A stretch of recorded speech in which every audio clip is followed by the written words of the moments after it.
Live in Western Oregon, this is NBC 16 News at 11.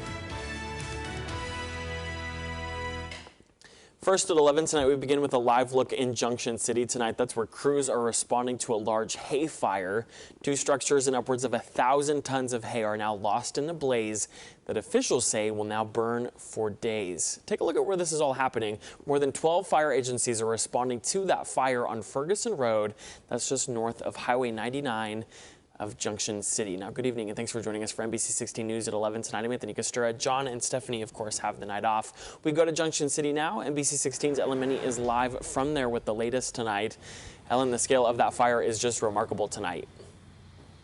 Anthony, yes, this is an absolutely huge fire. I'm at the Jesse Bounce Farm Fire off of Ferguson Road in Junction City, and what you're seeing behind me is 15,000 tons of hay burning, as well as 2 barns. The fire is huge. You can feel the heat radiating from it, and fire officials say that windy and dry weather is what caused the fire to spread so quickly. Now, I'm here with Junction City Fire Captain Lance Leidy, who's here to tell us a little bit more information about the fire. Captain Leidy, can you just tell us kind of the scope and damage of this fire right now? Yeah, sure. Talking to the owner, this fire is going to be in the millions of dollars of loss to him and the farm.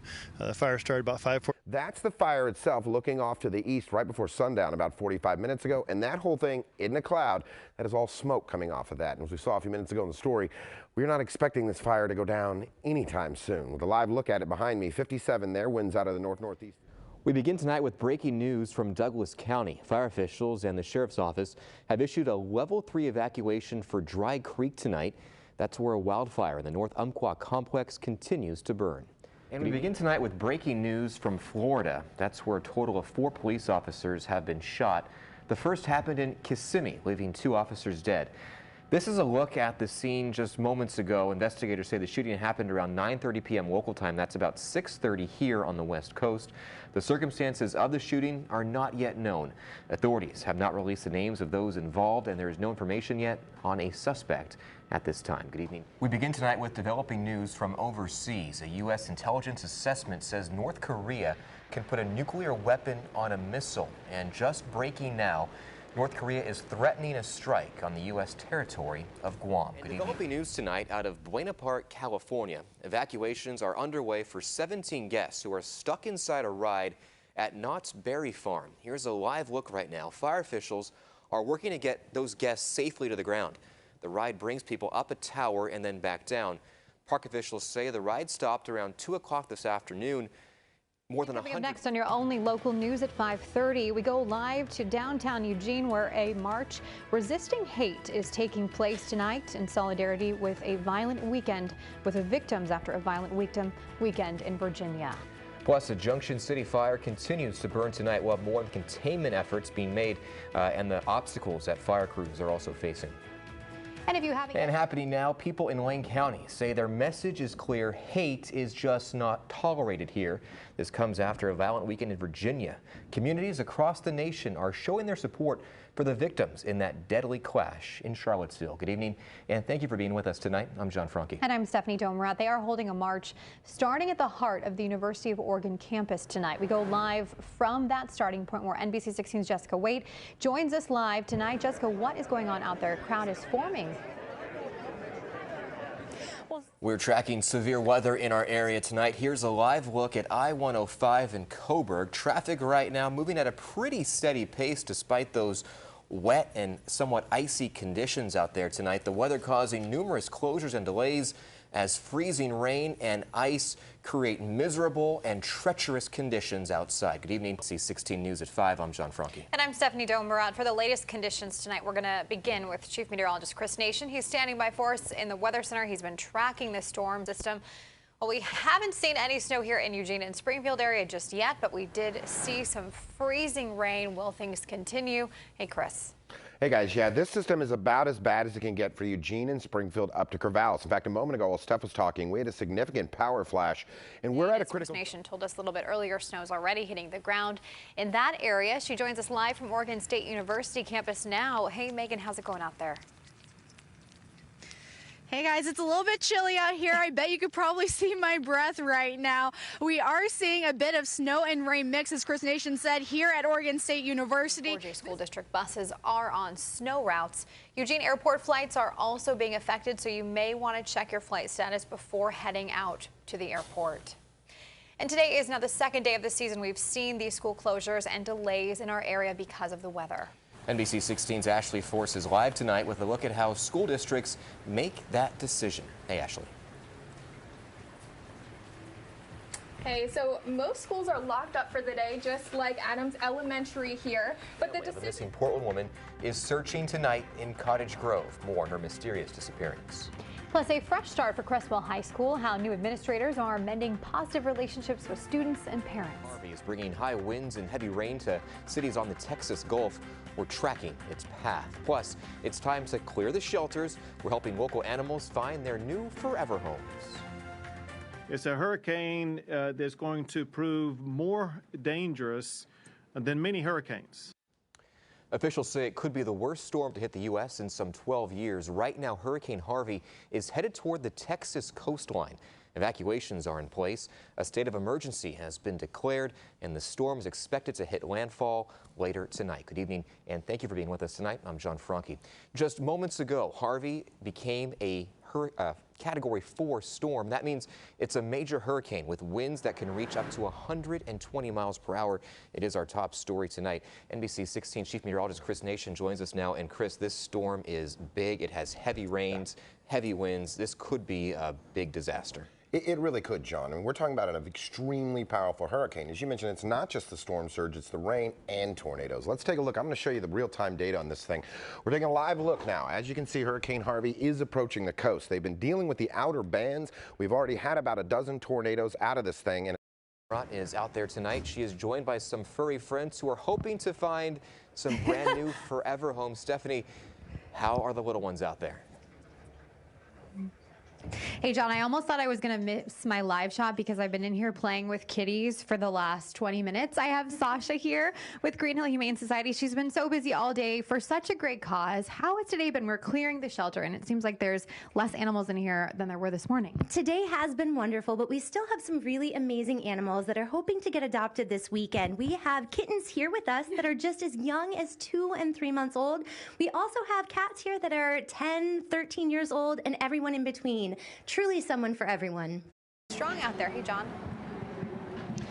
Hey, Stephanie, the action wrapped up about 30 minutes ago. What a day it was. A light schedule here for day 4 of the trials, but some incredible action. The Ducks and 2 members of their track team, or former Ducks actually, get to go to the Olympics in the javelin event, and then some great finishes in the 800 and the men's 1500 as well tonight. We're joined now by our sports anchor, Travis Tyke. And Travis, what a big trials these have been so far for current Ducks and former Ducks. Oh, all over the board, and we have a lot to get to today, but we are going to start off with that 800 meter in the women's that you were just talking about, John. An incredible finish, the finals going on just a little bit ago. Now, Raven Rogers was the big headline. The 800 meters. And for more on this race, bring in our sports anchor, Hayden Herrera. Hayden, Rogers had a great effort, but just didn't have that kick in the final 200 meters. She really didn't, John. You know, what better place to spend the 4th of July than the U.S. Olympic trials? And on this Independence Day, we saw many former and current Ducks try to punch their ticket into Rio. And like John said, that included Raven Rogers in the 800-meter final. Rogers, the 2-time NCAA champion in the event, amongst a stacked field, in the top 3 until those final 100 meters. She would go on to finish 5th in the event. Still a very impressive performance from the Oregon road overpass of I-5. Jessica, how are things moving out there tonight? Well, Stephanie, we're talking about these glasses a lot. I'm going to take them off because we don't need them anymore. But right now, looking at I-5, things looking pretty clear along I-5 northbound. But as you can see, southbound, still heavily congested. We've been out here for a couple hours, and it's been the same story out here, kind of stop-and-go traffic out here. Now let's have an earlier look earlier today on I-5. This was shot. We bring you team coverage from Roseburg, where the community is healing, honoring the victims, and moving forward from the UCC tragedy. We'll say it. Oh, you should get over it. You should get over it. You don't. Still healing, but not broken. Tonight, we look back at the Roseburg community, 1 year after a shooting at Umpqua Community College took 9 lives. Honestly, that day really really, Roseburg lost its innocence. In just 12 months, the response has highlighted the school and the city's resilience. In those immediate days and weeks afterwards, everybody wanted to do something. Defining what it means to be UCC strong. We're not giving in, giving up. We're moving forward.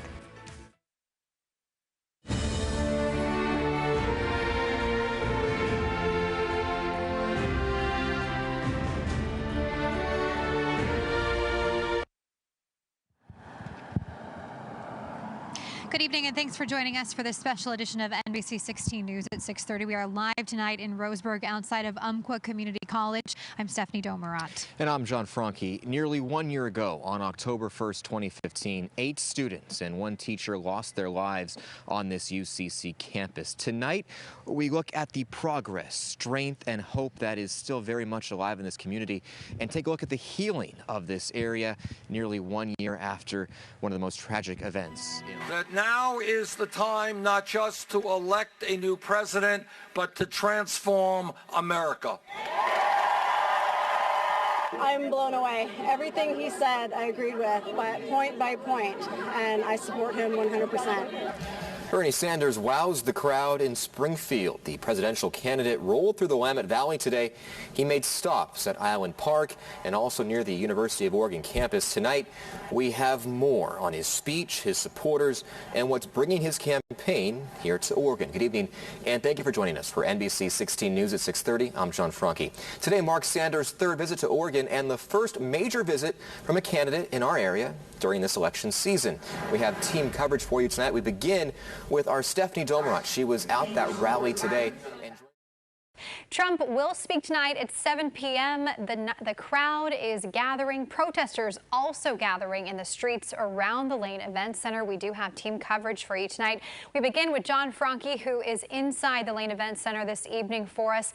We are going to get to Anthony Costura in just a moment, where he is near protesters, where they have gathered on 13th and Adams tonight. We are going to begin first, John Franke, with you tonight as the excitement is building. The sounds there getting louder. Hey, Tom. Hey, Stephanie, yeah, you're right. About 10 seconds before we came on the air, there was a loud chant of Trump, Trump, Trump, and these support from the event center. But our own Anthony Costura, he is at 13th and Adams tonight for more protesters out there tonight. Hey, Anthony. Hey, Stephanie, as John mentioned just a few moments ago, inside the Lane Event Center, it's relatively calm. It's not so much that way outside here at 13th and Adams, as you were mentioning. As I step out of the way here, you can see that the Trump shaming is really in full force as the GOPer makes his way to Eugene. We told you last point, really. And as you're taking a look, we know 5,000 people are inside waiting for the rally, but thousands also outside the Lane Event Center tonight. You're taking a look at those protesters. We have been speaking to people. We heard Tuesday that Donald Trump was planning a visit here into Eugene, and we knew that. Eugene, what a great place. So beautiful. So beautiful. Thank you. Thank you. The last minute, Lane County voters are making their way to drop boxes tonight with about an hour and a half left to return their ballots. We are following the latest in your decision 2016 tonight. Polls in Kentucky closed about 3 hours ago, and it's still a very close race right now between Hillary Clinton and Bernie Sanders. A virtual tie, actually, with both at 46% of the vote. But right here in Oregon, the polls are still open. Ballots are making their way to downtown Eugene from 21 drop sites all over Lane County. We're bringing you team coverage tonight of the elections around the state. We have a team out tracking down the latest voter turnout numbers and, of course, the key races in this decision 2016. Our very own Anthony Costura is live at an elections drop box downtown with more on some of the big races on this year's ballot. And NBC 16's Hannah Kittner is at the Lane County Elections Office with more on this year's voter turnout. We start with Anthony. Anthony, we're less than 90 minutes away from the deadline to get those ballots in. Are you seeing a big final push out there? Yeah, John, it really never fails because every time it seems like we go live for our shows, it sort of depletes a little bit. We do actually have a line to show you here. It's about 3 cars deep for the most part, and it has been a steady... Hannah Kittner is live for us tonight where all the action is, the Lane County Elections Office. Hannah, how does the voter turnout look tonight over there? Well, Stephanie, those numbers continue to climb. We're here at the Lane County Elections Office where folks have been in and out all day long, turning in those ballots. And now, as you mentioned earlier, we're less than 2 hours away from the polls. All right, thanks so much, Hannah. And throughout this spring, we asked candidates questions about their positions on the issues and problems facing our community. Here's a quick recap of those forums and debates. The candidates for Eugene Mayor are Bob Cassidy, Mike Clark, Scott Landfield, Stephen Streck, and Lucy Vinnis. Homelessness and housing were hot topics throughout the forums. Many said they would take a direct approach in finding a solution for affordable housing. If any one of the 5 candidates receive more than 50% of the vote tonight, that person will be the only one to appear on the November ballot. Otherwise, the top 2 vote-getters will appear in a runoff this fall. And turning now to the race for Springfield's mayor, Robert Drake and Christine Lundberg face off for the position. Lundberg has been the mayor of Springfield since 2011. These are just a few of the races that we are following for you tonight. There are also a number of ballot measures for voters to decide, including school bonds in Junction City, Mapleton, and Yoncalla.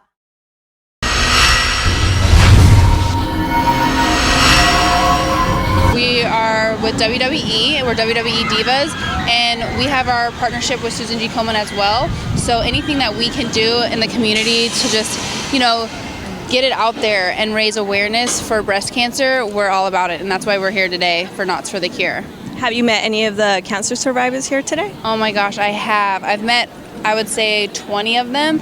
And you know what's so amazing about them is that they're all so positive. They've been through so many things. I mean, like, as you can see, we're surrounded by roller coasters. Yeah. That's what their life is literally is, ups and downs, because they've been through so much. And just to see the smile on their faces today is priceless. Latino community, yes, the mother for some reason always puts herself last because she's always worried about the kids and the husband and everybody else in the family and all of that. But you got to understand, you have to put yourself first so that you can be there for the kids, for the husband, so you can handle everything in the household. That's why it's not being selfish, it's actually being more selfish if you don't get checked out. Hi, this is Silvia Pereida. We're here at the world premiere of Big Hero 6. We're going to get ready to see the stars walk down the red carpet. The superheroes in this movie, their superpowers are their brains. Yeah. Really, I mean, that's what makes them great in this movie, and their love of technology and their love of science. And so I hope that kids watch this movie and come away from it saying it's okay to be a nerd and it's cool to love science and technology and math and what have you. And so if that works, then I'm the happiest man ever. Even though the film focuses on these really wonderful stories of heroism, both by the South Vietnamese and Americans, it's in the wider context, and I don't think it shies away from what the ugliness of war is, and particularly of losing a war, where there's so much loss, so many people who we abandoned, so many people who were relying on us, and we left them at their moment of need. This moment of desperation of these people climbing up the ladders to try to get on these small helicopters, that's not a moment to be proud of, and it's not a place that we want to be. And now, from Pasadena, it's CCN Sunrise with Sunita Joshua Madison, Paulo Alejandria, the Crown City News team, and the CCN Sunrise segments. Good morning, Pasadena. We're so happy to have you here with CCN Sunrise. We have a great show for you. We're going to get ready to get you what you want. Derek Chevalier is here on tips to master your next negotiation. I'm Sunita Joshua Madison. And the Mad Chef, Dave, is here with the perfect recipe for summer peaches. Lovers united at Whole Foods Market in Pasadena to protest the store's decision to sell rabbit meat. CCN's Silvia Pereida was at the rally and has this story. Rabbit protection organizations and bunny lovers organized a national day of action against the natural foods markets, Whole Foods, in response to the company's sale of rabbit meat. A group of rabbit protection activists from the Zoo Corner Rabbit Rescue here in San Gabriel gathered in front of the Arroyo Parkway Whole Foods in Pasadena in hopes to raise awareness. I don't think that there is a reason to open up a new marketplace for another meat product, especially from an animal that we consider our pet. For activists, there is the concern about the loss of standards and values Whole Foods holds, and that some say they fail to keep. It is concerning and hypocritical that Whole Foods Market can have a cruelty-free cosmetics aisle. This mascara is not animal tested, is not tested on rabbits. And then hop over to the meat department and there's a whole slaughtered rabbit for sale. it makes absolutely no sense to us. In a statement released by Whole Foods, the company says it will abide to the strict animal welfare standards already implemented for all of its animal products. Regardless if Whole Foods starts carrying rabbit meat, some shoppers will continue to shop with their favorite neighborhood market. I don't eat bunny rabbits, so it doesn't affect me, and I know they probably want some type of support, but I don't know. Bunny rabbits, it's like people who eat cow meat and veal and everything else, so. Although rabbit meat isn't being sold in other states, it is currently being sold in California. However, rabbit rescue organizations have been protesting in other locations nationwide. Reporting from Pasadena, I'm Silvia Pereida, Crown City News. Biking around the San Gabriel Valley just got a lot easier. Tour organizations are trying to make sure new and existing bike plans connect to area icons.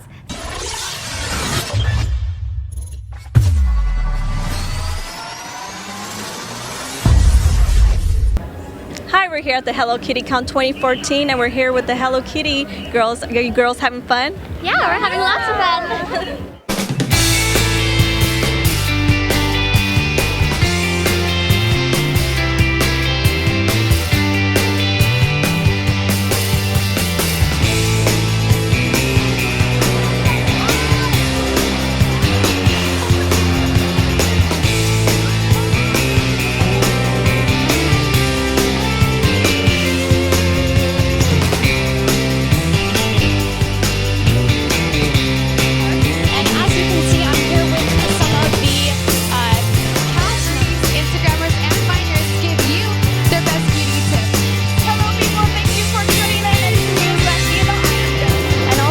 Important part, you can't forget the 3D animation glasses that'll help you battle.